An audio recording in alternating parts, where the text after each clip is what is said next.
Dennis Berman, my editor and compadre of 4 years here at the Wall Street Journal, will be here to discuss, frankly, whatever he wants. Kitty is supposed to sit next to me. You're very far from me right now. The sad part is you are at your high point right now, just as you're going off. I'm peaking. You've got your Catskill skills, and it's a shame to see that you're. I know. I'm gonna but maybe I can play Vegas. Maybe I can still play Atlantic City instead of Kutchers. Now listen. Just moving forward, Dennis. Yes. We've been through a lot together these past 4 years. 4 years. We've seen people come and go. We've seen dark days, we've seen sunny ones. True. We've seen old times, we've seen new times. What do you make of the past 4 years as regards Wall Street? I've been thinking about it a lot, actually. Oh, really? Well, actually a little, but not that much. But thinking about it enough to have an opinion. And that is, we want to view these things as discrete moments in our lives. That there was the 2008 crisis, and then there was the 2009 recovery, and 2011, I don't even know what you would call it, 2011. But looking back at your tenure, from 2008 to 2012, that's just the opening chapters, right. You know? It's like the opening to mid-chapters. When the history books are written 25 years from now or even longer, you'll say, oh, you know, that period was from 2007 to 2015, and only after the downgrade of the U.S. down to a single B credit did we really finally have our last cathartic. So let me ask you, is history a pendulum? Do you like the history as a pendulum, i.e. we just moved to one extreme and now we come back the other way? Or do you see history more like a rolling tide that ebbs and flows but slowly moves forward? It's like a Will Durant question. Well, well, answer the question. What do you see? You're a wise man, even wiser than your age might suggest. I think the point is that we don't know the history that we're living in, and you have to be humble and cognizant of that fact. Do you think Wall Street has been humble and cognizant of very many facts over the past 4 years? No, Wall Street's been hanging on to every last advantage it could. Right.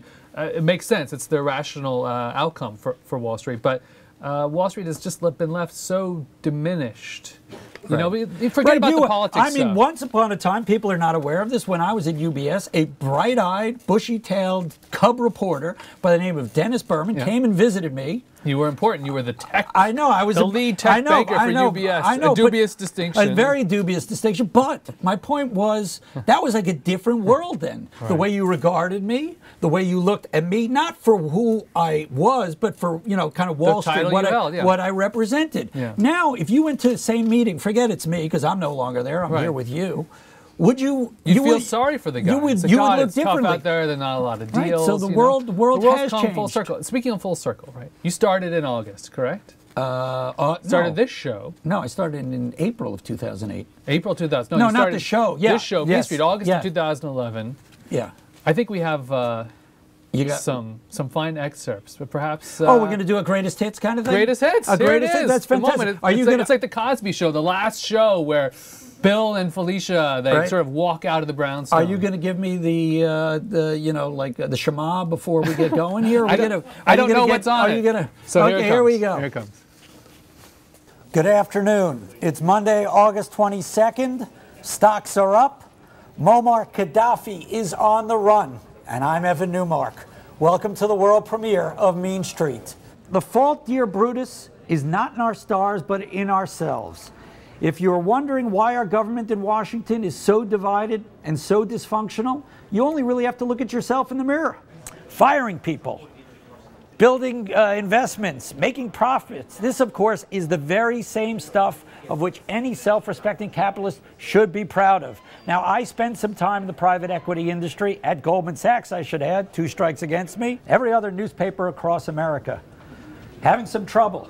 Sorry, Evan.